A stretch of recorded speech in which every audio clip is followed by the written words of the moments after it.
तो आपके अपने चैनल सिविल क्लब में फिर से एक बार आपका सभी का स्वागत है। आज का जो हमारा टॉपिक है वो है हमारे बीएमसी सीटी का सीमेंट का डीपीपी नंबर 2, जहां पे हम 20 बेहतरीन क्वेश्चनों को डिस्कस करने जा रहे हैं। और मैंने आपको बता दिया है कि हम लोग चैप्टर वाइज चलेंगे और एक साथ कम से कम 3 सब्जेक्ट लेके चलेंगे, जिसमें हम 3 सब्जेक्ट में से हम कौन कौन सा सब्जेक्ट लेके चल रहे हैं। हमारे यहाँ पे हमारे पास सॉइल है जो हम लेके चल रहे हैं, साथ में हमने बीएमसी भी स्टार्ट की है और बीएमसी के बाद हम लोग स्टार्ट करने वाले हैं हाईवे एंड रेलवे। ये सारे के सारे जो सब्जेक्ट हैं वो एक साथ चलेंगे। जैसे एक चैप्टर खत्म हो, जैसे मैंने सॉइल का इंडेक्स प्रॉपर्टी खत्म किया, sorry index property of soil खत्म किया, तो अब इंडेक्स प्रॉपर्टी आ गई। तो इस तरह करके हम क्या करेंगे, चैप्टर वाइज करेंगे। तो पैरेलल में हमारे 3 से 4 सब्जेक्ट कंप्लीट होंगे। और रही बात, अभी आपकी एक न्यूज़ और है कि राजस्थान में भी आपकी वैकेंसी निकल आई है।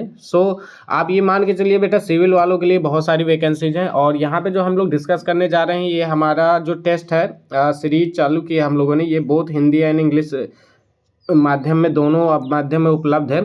आप यहाँ से आराम से खूब सारी प्रैक्टिस कर सकते हैं। तो समय नहीं गवाते हुए स्टार्ट करते हैं। जो लोग स्टूडेंट इसमें नए हैं तो सिविल क्लब को सब्सक्राइब कर दीजिए। सिविल वालों के लिए सिविल क्लब है, तो सब्सक्राइब कर दीजिए, लाइक कर लीजिए और फिर आगे बढ़ते हैं। तो चलिए आज का हम पहले क्वेश्चन को डिस्कस करते हैं। तो पहला क्वेश्चन क्या है, तो आज हमारे सीमेंट का डीपीपी नंबर 2 है और ये लास्ट सीट होगी DP mostly important to cement. उसके बाद हम लोग एडमिक्सचर में पहुंच जाएंगे। तो चलिए स्टार्ट करते हैं। पहला क्वेश्चन क्या कह रहा है, the soundness of cement is tested bye. कह रहा सीमेंट की निर्दोषिता परीक्षण किस विधि से किया जाता है। मैं आपको हिंदी इंग्लिश बोथ लैंग्वेज में है, तो परेशान नहीं होना। पहले क्वेश्चन में कह रहा है the soundness of the cement is tested by Blaine's method, Le Chatelier, Vicat apparatus या ब्लेम्स या ला चटेरिया ऑपरेटर। अब देखो तुम लोग को ये समझना है कि भैया ये चारों बहुत इंपॉर्टेंट है। तो पहले हम जान लेते हैं कि सर साउंडनेस के लिए अगर हम बात करें तो कौन सा है। तो आपको अच्छे से पता है कि साउंडनेस के लिए हम कौन सा यूज करते हैं, ला चटेरियल। कौन सा ऑपरेटर यूज करते हैं, ली चटेरियल ली चटेलियर विधि। कौन सा विधि यूज करते हैं, ली चटेलियर विधि। बट हम सर यहाँ पे कैसे फाइंड आउट करते हैं कि क्या होता है। तो देखो एक फंडा होता है, मैं आपको बता देता हूँ। एक एलएसएम फॉर्मूला होता है, एलएसएम आप कंक्रीट में भी पढ़ेंगे। तो यहाँ पे एलएसएम में देखा जाए, एलएसएम का मतलब एल से मतलब होता है लाइम। लाइम इसी को हम लोग फ्री लाइम भी बोलते हैं। तो लाइम को जो मेजरमेंट करते हैं, जो इसकी साउंडनेस टेस्ट करते हैं, जो इसकी साउंडनेस का टेस्ट होता है लाइन की, वो साउंडनेस का टेस्ट हम किससे करते हैं, ला चटेरियर। किससे कहते हैं, ला चटेलियर ऑपरेटर से। किससे कहते हैं, ला चटेरियर से। उसके बाद अगर हम बात करें, अगर एस का मतलब होता है सल्फर। एस का मतलब क्या हो गया, सल्फर। इसका तो अभी कोई टेस्ट आया नहीं है जैसे मेजर करते। एम हो गया मैग्नीशिया, एम हो गया मैग्नीशिया। तो यहाँ पे जो ला चटेरियल जो साउंडनेस टेस्ट करता है, सो साउंडनेस कौन सा टेस्ट करता है, ली चटेरियल ऑपरेटस टेस्ट करता है। और ये किसको टेस्ट करता है, फ्री लाइम को, लाइम को या फ्री लाइम को टेस्ट करता है। ठीक है। इसके अलावा अगर मैं बात करूँ कि अगर यहाँ पे सर लाइम और मैग्नीशियम में ऐड कर दे, अगर एल और एम को ऐड कर दिया जाए, तो ये जो ऑपरेटर्स मेजर करता है ये ऑटोक्लेव ऑपरेटर। अगर आपको कभी भी लाइम और मैग्नीशियम दोनों को टेस्ट करना है एज ए साउंडनेस में, तो आप कौन सा ऑपरेटर्स यूज करने वाले हैं, ऑटोक्लेव ऑपरेटर्स। कौन सा, ऑटोक्लेव ऑपरेटर। उसके अलावा मैं बता देता हूं कि जो ब्लेम्स मेथड होता है, जो ब्लेम्स वाला मेथड होता है, उसके द्वारा हम जनरली फाइननेस कंसिस्टेंसी वाली मेथड चेक करते हैं। ठीक है। जो ब्लेम्स मेथड होता है जनरली। इसके अलावा अगर मैं बिकार्ट ऑपरेटर्स की बात करूं, तो बिकार्ट ऑपरेटर्स में भी आप 4 चीज़ें होती है, जिसमें आप कंसिस्टेंसी भी चेक करते हैं, फाइननेस ऑफ सीमेंट भी चेक करते हैं, initial setting time and final setting time. ये सारी चीज़ें आप किससे चेक करते हैं, बिकार्ट ऑपरेटर्स से चेक करते हैं। और ब्लेम्स से मैंने कहा कंसिस्टेंसी, और ली चटेरिया से साउंडनेस टेस्ट करते हैं। तो आई होप आपको सारी चीज़ें समझ में आ गई होंगी। तो चलिए नेक्स्ट क्वेश्चन की ओर चलते हैं। नेक्स्ट क्वेश्चन क्या कह रहा है कि autoclave test is use to determine the Portland cement. Portland cement में परीक्षण का प्रयोग किया जाता है का निर्धारण करने के लिए ऑटोक्लेव। तो यहाँ पे जो राइट आंसर हो जाएगा, ये क्या हो जाएगा, आपसे पूरा ऑटोक्लेव टेस्ट। मैंने अभी जस्ट आपको बताया है कि ऑटोक्लेव टेस्ट क्या होता है, फाइननेस एक्सपेंशन क्या चेक करता है, एक्सपेंशन चेक करता है। तो एक्सपेंशन पोर्टलैंड सीमेंट तो क्या करता है, ऑटोक्लेव जो ऑपरेटर्स होता है, ऑटोक्लेव ऑपरेटर्स क्या होता है, उसके एक्सपेंशन को चेक करता है। क्या करता है, तो जब आपको लाइम और मैग्नीशियम दोनों ऐड होता है, तो ऑटोक्लेव टेस्ट में एक्चुअली हम टेस्ट में सीमेंट की किसके बारे में पता करते हैं, किस गुण के बारे में, तो वो एक्सपेंशन, कितने एक्सपेंस हो रहे हैं। जैसे मैं बात करूं कि अगर साउंडनेस की बात करूं, तो साउंडनेस क्या करता है, रेजिस्टेंस करता है अगेंस्ट एक्सपेंशन ऑफ सीमेंट। मतलब जो साउंडनेस का काम होता है वो क्या होता है, resistance against the expansion of cement. मतलब जो सीमेंट का एक्सपेंशन हो रहा है उसके अगेंस्ट काम करता है साउंडनेस टेस्ट में। बट जो हमारा ऑटोक्लेव टेस्ट होता है उसमें क्या यूज्ड होता है? टू डिटरमाइन द एक्सपेंशन, कितनी हमारी सीमेंट एक्सपेंड कर रही है उसके बारे में हम जो पता करते हैं वो ऑटोक्लेव टेस्ट के द्वारा होता है। ठीक है, तो इसके अकॉर्डिंग इसका जो राइट आंसर हो जाएगा, इसका जो राइट आंसर हो जाएगा क्या हो जाएगा? Expansion. Expansion is the right answer, प्रसार इसका राइट आंसर हो जाएगा। चलिए नेक्स्ट क्वेश्चन चलते हैं। क्वेश्चन नंबर 3 में क्या कह रहा है? If the initial setting time of the cement is 5 minute, कह रहा है अगर इनिशियल सेटिंग टाइम आपका 5 मिनट होता है तो किस प्रकार की सॉइल हमारी क्लासिफाइड होती है? क्या वो क्विक सेटिंग टाइम सीमेंट होती है, रैपिड हार्डनिंग सीमेंट होती है, सल्फेट रेजिस्टिंग सीमेंट होती है, या लो हीट सीमेंट होती है?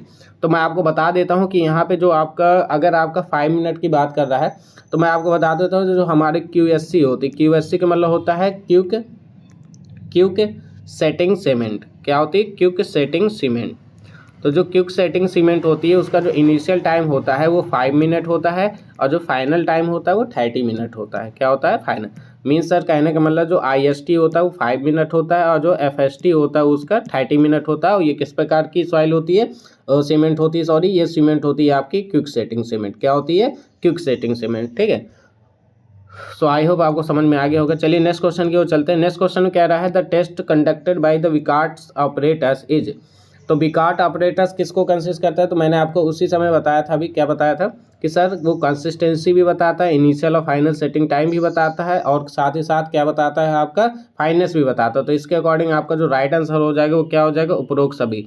विकार्ट उपकरण के द्वारा इनमें से किसका परीक्षण किया जाता है? तो सघनता भी होता है, प्रारंभिक सेटिंग टाइम भी होता है, अंतिम सेटिंग टाइम भी होता है। तो इसके अनुसार जो राइट आंसर चला जाएगा वो क्या हो जाएगा? आंसर नंबर डी हो जाएगा क्वेश्चन नंबर। चलिए क्वेश्चन नंबर 5 में चलते हैं। The diameter the plunger use to Vicat apparatus, आपको बताना है कि विकार्ट ऑपरेटर्स में प्लंजर का डायमीटर कितना होता है। सो इसमें जो आपका डायमीटर होता है, जब आप थ्योरी पढ़ेंगे तो थ्योरी में आप लोग पढ़ेंगे बेटा जो प्लंजर ऑपरेटर्स होता है उसमें, जैसे मैं आपको बता दूं जो टॉप में जो उसकी रेडियस डायमीटर होता है 33 to 35 होता है। उसके बाद अगर बॉटम से बात किया जाए तो 5 to 7 mm होता है इसका पेनिट्रेशन। और साथ ही साथ अगर मैं यहाँ पे बात कर रहा हूँ इसके किसके? प्लंजर की डायमीटर की, तो वो 10 mm होती है। तो डायमीटर आपका क्या होता है प्लंजर का? 10 mm। क्या होता है? 10 mm। तो इसके अकॉर्डिंग जो राइट आंसर हो जाएगा, याद रखिएगा, diameter of the plunger, diameter of the plunger Vicat apparatus क्या होगा? Diameter of the plunger Vicat apparatus क्या होगा? 10 mm। 10 mm diameter of the plunger of Vicat apparatus. चलिए, तो आपका जो राइट आंसर हो जाएगा इसमें क्या हो जाएगा? Answer number B. ठीक है, question number 6, the cement paste is of normal consistency Vicat apparatus if the rod is penetrate. हमसे कह रहा है कि सर इस टेस्ट में जब हम सीमेंट का पेस्ट लेते हैं उसको नॉर्मल कंसिस्टेंसी विकार्ट ऑपरेटर्स अगर हमें फाइंड आउट करनी है तो रॉड को कम से कम कितना पेनेट्रेट होना चाहिए। तो अगर हमारी रॉड क्या हो जाती है 33 to 35 सेंटीमीटर, मैंने अभी पीछे बताया कि अगर टॉप से आपकी रॉड 33 to 35 mm अगर पेनिट्रेट हो जाती है तो स्टैंडर्ड कंसिस्टेंसी को शो करते हैं, या स्टैंडर्ड पेनिट्रेशन होता है। कौन सा पेनिट्रेट होता है? स्टैंडर्ड पेनिट्रेट होता है। अगर आपका बॉटम से 5 to 7 mm तक क्या हो पेनिट्रेट हो, तो ये भी आपका स्टैंडर्ड पेनिट्रेशन होता है। तो सर विकार्ट ऑपरेटर्स में सीमेंट पेस्ट की समान सघनता का यदि रॉड में वेधन कितना हो 33 to 35 mm, तो इसका राइट आंसर क्या हो जाएगा? 33 to 35 mm। चलिए नेक्स्ट क्वेश्चन चलते हैं। क्वेश्चन नंबर 7 क्या कह रहा है? क्वेश्चन नंबर 7 है the consistency of the cement paste is determined by the, दो कंसिस्टेंसी होती है सीमेंट पेस्ट की, आप किससे डिटरमाइन करते हैं? तो आपको याद रखना वो 4 चीज़ें जो मैंने आपको अभी बताई थी कि किससे याद करते हैं सर? विकार्ट ऑपरेटर से। विकार्ट ऑपरेटर से मैं फिर से बता रहा हूँ क्या होता है? कंसिस्टेंसी होती है, फाइनेस भी फाइंड आउट करते हैं, साथ में IST भी फाइंड करते हैं, साथ में FST भी फाइंड करते हैं। तो ये चारों चीज़ें हम किससे फाइंड आउट करते हैं? विकार्ट ऑपरेटर्स की जो प्लंजर का डायमीटर होता है वो कितना होता है? 10 mm होता है। सर अगर स्टैंडर्ड पेनिट्रेशन चाहिए तो हमें कम से कम कितना पेनिट्रेट करना चाहिए रॉड को? तो सर रॉड को टॉप से अगर बात करूँ तो टॉप से हमें रॉड को करना चाहिए 33 to 35 mm। अगर बॉटम से बात करूँ तो बॉटम से 5 to 7 mm तक आपका पेनिट्रेशन होना चाहिए अगर आप स्टैंडर्ड पेनिट्रेशन टेस्ट हासिल करना चाहते हैं सीमेंट पेस्ट का। तो ये सारी चीज़ें विकार्ट ऑपरेटर्स की आपको माइंड में बिल्कुल सेट हो जानी चाहिए। क्या सेट हो जानी चाहिए कि सर विकार्ट ऑपरेटर्स होता है वो क्या क्या डिटरमाइन करता है सीमेंट पेस्ट की? कंसिस्टेंसी डिफाइन करता है, फाइनेस डिफाइन करता है, इनिशियल सेटिंग टाइम डिफाइन करता है, फाइनल सेटिंग टाइम डिफाइन करता है, टॉप से जो पेनिट्रेशन होता है 33 to 35 mm होता है, बॉटम से जो पेनिट्रेशन होता है वो 5 to 7 mm होता है। सर इसके जो प्लंजर का डायमीटर होता है वो 10 mm होता है। तो आप ये सारी चीज़ें आपको याद रखनी है। नेक्स्ट पॉइंट पर चलते हैं। नेक्स्ट क्वेश्चन नंबर 8, कह रहा है नमी की स्थिति में स्टोरेज के कमी की वजह से सीमेंट के खराब होने की स्थिति को रोकने के लिए सीमेंट में किसका प्रयोग किया जाता है? To prevent the spoiling of the cement due to humid condition and the lost storage the cement will be used. तो सीमेंट कौन सी सीमेंट यूज की जाती है जनरली? तो मैं आपको बता देता हूँ, इसमें आपको हाइड्रोफोबिक सीमेंट यूज करती है, जो आपके इन्वायरमेंट को क्या करता है, रेजिस्ट करता है। तो इसका जो राइट आंसर हो जाएगा हाइड्रोफोबिक। कौन सी सीमेंट यूज करेंगे? हाइड्रोफोबिक, जो कि नमी से प्रिवेंट करती है, ठीक है। उसके बाद क्वेश्चन नंबर 9 क्या कह रहा है? When a rapid hardening cement is tested, the fineness of terms of specific surface of the Blaine's air permeability test as per IS 4031:1988, then the specific surface must not be less than।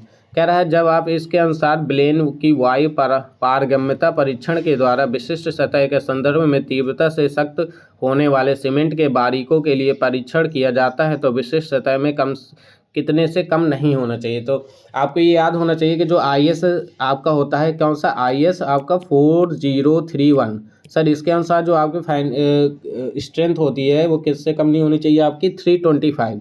किससे कम नहीं होनी चाहिए? 325 metre square पर KG से कम नहीं होनी चाहिए। किसके लिए? IS 4031:1988। और याद रखना ब्लेम्स एयर परमेबिलिटी टेस्ट के लिए IS 4031:1988 ही यूज किया जाता है उसकी फाइननेस को फाइंड आउट करने। अच्छा, मैं बात करूँ अगर इसके अलावा, इसका तो राइट आंसर चलो सी हो गया। अगर इसके अलावा बात करूँ 225, तो ये आपका यूज होता है जनरली ऑर्डिनरी पोर्टलैंड सीमेंट के लिए यूज होता है फाइननेस फाइंड आउट करने के लिए। और जो 400 होता है वो आपका सल्फर, सुपर सल्फर, मतलब ये यूज नहीं होता सुपर, मैं बता देता हूँ, सुपर सल्फर सीमेंट के लिए यूज होता है। क्या होता है? सुपर सल्फर सीमेंट के लिए। तो आपके अकॉर्डिंग जो इसका राइट आंसर हो जाएगा क्या हो जाएगा? 400। तो 400 क्या 325 हो जाएगा। किसके लिए? IS 4031 के लिए, ठीक है। Next question, question number 10। When tested by Le Chatelier method as per IS 4031:1988, unaerated ordinary rapid hardening cement shall not have an expansion of more than।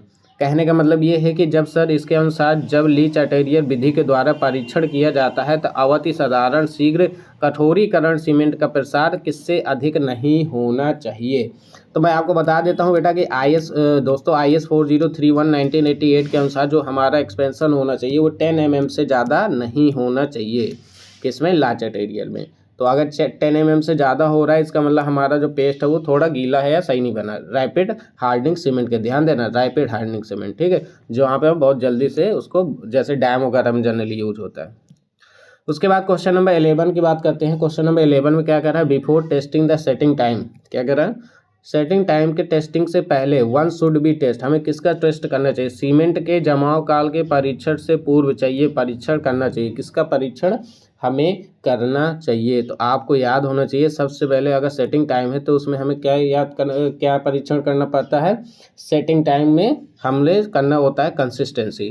तो सेटिंग टाइम के पहले हमें जो टेस्ट करना होता है that is known as consistency. Consistency का test हम सेटिंग टाइम से पहले करते हैं। क्वेश्चन नंबर 12 क्या कह रहा है? Which of the following is use to determine the specific gravity of cement. निम्नलिखित में से किसका उपयोग सीमेंट के विशिष्ट गुरुत्व ज्ञात करने के लिए किया जाता है? तो बहुत ही अच्छे से याद है कि जब आपकी बात करते हैं हम स्पेसिफिक ग्रेविटी की, तो सीधे सीधे आपको आ जाना है लार्ज अटेरियर, जो आपके साउंडनेस को टेस्ट करता है। जनरली जब हमारे इसकी स्पेसिफिक ग्रेविटी की बात की जाए तो 1.14 से लेकर 3.315 तक होती है, ठीक है, जिसको टेस्ट करने के लिए हम क्या याद करते हैं? लार्ज अटेरियर साउंडनेस टेस्ट का यूज करते हैं, ठीक है। तो इसका आंसर क्या हो जाएगा? C part. C part is the right answer of this question. इसका जो राइट आंसर हो जाएगा क्या हो जाएगा? इसका जो राइट आंसर हो जाएगा सी पार्ट हो जाएगा। क्या हो जाएगा? C part. C part is the right answer of this question. Question number 13। Which type of cement is mostly commonly available for in open market in Himachal Pradesh. ये बहुत अच्छा इंपॉर्टेंट क्वेश्चन है कि हिमाचल प्रदेश के ओपन मार्केट में कौन सी सीमेंट जनरली मिलती है? तो ये मिलती है PPC। कौन सी होती है? Portland pozzolana cement. क्या होती है? Portland pozzolana cement. Portland pozzolana cement, PPC। Generally cement के जो पार्ट होते हैं, जैसे फ्लाई ऐश हो गया, इससे हम PPC बोलते हैं, फ्लाई ऐश हो गया, सुर्खी हो गया, ये सारी की सारी चीज़ें हमारी किसके अंतर्गत आती हैं? PPC सीमेंट के अंतर्गत आती हैं। तो आपका इसके अकॉर्डिंग इसमें जो राइट आंसर हो जाएगा वो क्या हो जाएगा? आंसर नंबर डी हो जाएगा। Answer number D is the right answer of this question, ठीक है। तो क्वेश्चन नंबर चलते हैं नेक्स्ट क्वेश्चन के, question number 14। The Blaine's air permeability operators is use to measure. कह रहा है जो ब्लेंस एयर परमेबिलिटी ऑपरेटर्स होता है वो किसको मीजर करने के लिए हम जनरली यूज करते हैं। तो जो ब्लेंस एयर ऑपरेटर्स होता है वो हमारे फाइननेस ऑफ सीमेंट को मीजर करता है। क्या ये मीजर करता है? फाइननेस ऑफ सीमेंट को। तो आपको याद रखना है कि ब्लेंस एयर परमेबिलिटी अलग से, देखो विकार्ड तो करता है मगर इंपॉर्टेंट टाइप से अगर देखा जाए सबसे ज़्यादा तो फाइननेस ऑफ सीमेंट कौन मीजर करता है? Blaine's air permeability test. ठीक है, so Blaine's air permeability test किसको मीजर करता है? आपके Blaine's air permeability operator use to measure the cement की किसकी? फाइननेस। सीमेंट की फाइननेस किसकी? सीमेंट की फाइननेस। सीमेंट की फाइननेस के बारे में बताता है। ठीक है, चलिए इसमें पूरा कंप्लीट नहीं हुआ। सीमेंट की फाइननेस मतलब जितनी वो महीन होती है। ठीक है, question number 15। The rapid hardening Portland cement can be obtain by. कह रहा है कि ऑप्शन दी हैं दो, पहला higher fineness of grinding, higher C2S and lower C3S content. कह रहा है कि अगर हमें रैपिड हार्डनिंग सीमेंट ऑब्टेन करना है तो उसके लिए हमारी क्या क्या प्रॉपर्टी होनी चाहिए। तो सर कह रहा है higher fineness of the cement. देखो फाइननेस जितनी ज़्यादा होगी उतनी ही अच्छी हमारी सीमेंट फॉर्म होगी, तो इसके अकॉर्डिंग ए पार्ट तो हमारा राइट हो जाता है। बट कह रहा है higher C2S and the lower C3S। तो मैं आपको बता देता हूं कि अगर हम रैपिड हार्डनिंग सीमेंट की बात करते हैं, RHP की बात करते हैं, RHPC की बात करते हैं, रैपिड हार्डनिंग पोर्टलैंड सीमेंट की बात करते हैं, तो मैं आपको बता देता हूं इसमें जो C2S होता है वो लोअर होता है और जो आपका C3S होता है उसकी वैल्यू हायर होती है during making a rapid hardening cement. तो यहाँ पे जस्ट अपोजिट दिए है, इसलिए ये ऑप्शन रॉन्ग हो जाएगा। और जैसे ही बी ऑप्शन रॉन्ग होगा तो आपका स्टेटमेंट फर्स्ट आपका सही हो जाएगा। मतलब स्टेटमेंट फर्स्ट क्या कह रहा है कि सर स्टेटमेंट फर्स्ट क्या कह रहा है? स्टेटमेंट फर्स्ट में A is a correct but B is a false. तो आपका राइट आंसर हो जाएगा A part. A part is the right answer of this question. ठीक है, सो नेक्स्ट क्वेश्चन चले, question number 16। Which of the below is not the property of the ferro cement. क्या बात कर रहे हैं यहाँ पे? फेरो है, तो फेरो सीमेंट की कौन सी प्रॉपर्टी नहीं है? बताना है कौन सी प्रॉपर्टी फेरो सीमेंट की नहीं। तो पहले बात करते हैं इम्परवियस नेचर। बहुत बढ़िया, इम्परवियस नेचर में होता है ferro cement. Capacity to resist the shock, बिल्कुल सही है, रेजिस्टिविटी को शॉक को रेजिस्ट करता है। नो नीड टू फ्रेमवर्क की नीड नहीं होती, बिल्कुल सही।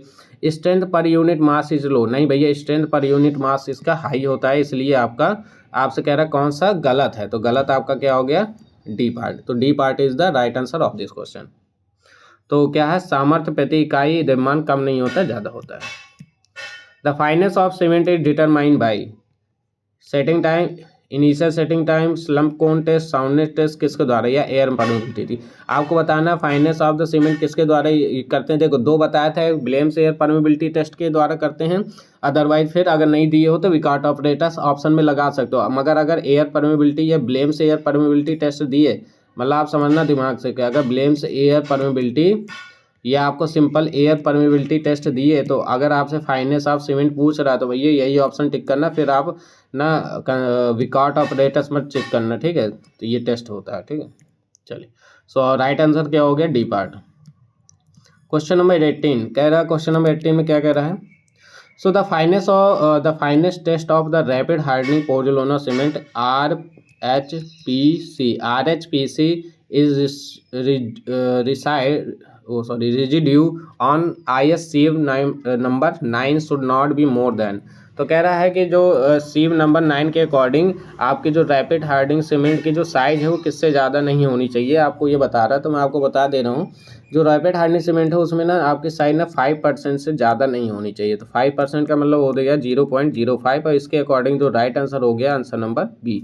तो B is the right answer of this question. तो मतलब IS सीव नंबर 9 के अनुसार 5% से ज़्यादा RHPC का साइज नहीं होना चाहिए, मतलब पास नहीं होना चाहिए। उसके बाद क्वेश्चन नंबर 19 की बात करते हैं। तो क्वेश्चन नंबर 19 में कह रहा है which of the following is the fused together to prepare the high alumina cement. तो भैया अगर आपको सिंपल से याद रखो हाई एल्यूमिना सीमेंट बनानी है तो आपको हर हाल में बॉक्साइट और लाइमस्टोन को ऐड करना पड़ेगा। तो जब तक आप बॉक्साइट और लाइमस्टोन को ऐड नहीं करेंगे हाई एल्यूमिना सीमेंट नहीं बनेगी। तो इसका मतलब अगर हाई एल्यूमिना सीमेंट बनानी है तो हमें बॉक्साइट और लाइमस्टोन को ऐड करना पड़ेगा। इसके अकॉर्डिंग आप आंसर क्या हो गया आपका? A part. A part is the right answer. So हम क्या कह रहे हैं कि जो हाई एल्यूमिना सीमेंट है उसे बनाने के लिए हमें क्या चाहिए सर, बॉक्साइट चाहिए, चूना पत्थर चाहिए, क्या चाहिए, बॉक्साइट चाहिए और लाइमस्टोन चाहिए। ठीक है, चलते हैं नेक्स्ट क्वेश्चन की ओर।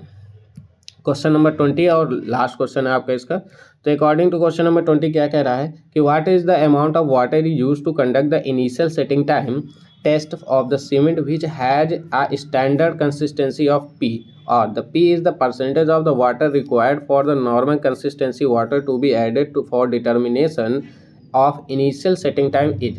इट मीन्स द सीमेंट की प्रारंभिक सेटिंग समय परीक्षण करने के लिए प्रयुक्त पानी की मात्रा क्या होती है, जिसमें P एक मानक स्थिरांक है। यदि समान सघनता के लिए जल का P% आवश्यक हो तो आरंभिक जमने सेटिंग समय के निर्धारण के लिए जल को मिलाया जाता है। तो ये भैया मिलाया जाता है 85%। इट मीन 0 पॉइंट, मतलब आप ऐसे याद करते हैं 85% ऑफ पी, या आप इसी को लिख सकते हैं 0.85 पी।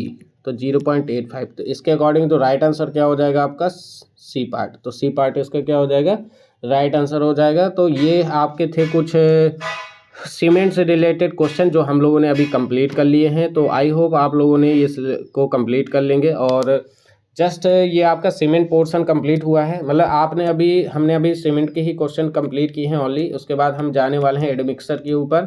तो एडमिक्सर को कंप्लीट करने से पहले हमारे मीन्स मान लीजिए ये एक प्रकार का टाइप खत्म होगा, मतलब ये टॉपिक एक खत्म हुआ। अब इस टॉपिक को ख़त्म करने में हम फिर से सॉइल में आ जाएंगे। और सॉइल में क्या करने जा रहे हैं, अब मैं आपको देने वाला हूँ वीडियो इंडेक्स प्रॉपर्टी से रिलेटेड क्वेश्चन की। और इंडेक्स प्रॉपर्टी से रिलेटेड आई होप आपके कम से कम 5 DPP होंगी। कितने DPP मिलने वाली हैं, 5 DPP मिलने वाली है। और DPP नंबर वाइज ही रहेंगी। तो ये आपकी इंडेक्स प्रॉपर्टी 5 DPP का मतलब कम से कम 100 टॉप 100 क्वेश्चन मिलेंगे जो बहुत ज़्यादा इंपॉर्टेंट होंगे, जिसमें आपके पूरे इंडेक्स प्रॉपर्टी के कॉन्सेप्ट क्लियर हो जाए। अगर आपके कॉन्सेप्ट क्लियर है तो आप डेफिनेटली इन क्वेश्चनों को बहुत ईजी वे में सॉल्व कर लेंगे। तो आज के लिए इतना ही। थैंक यू, जय हिंद।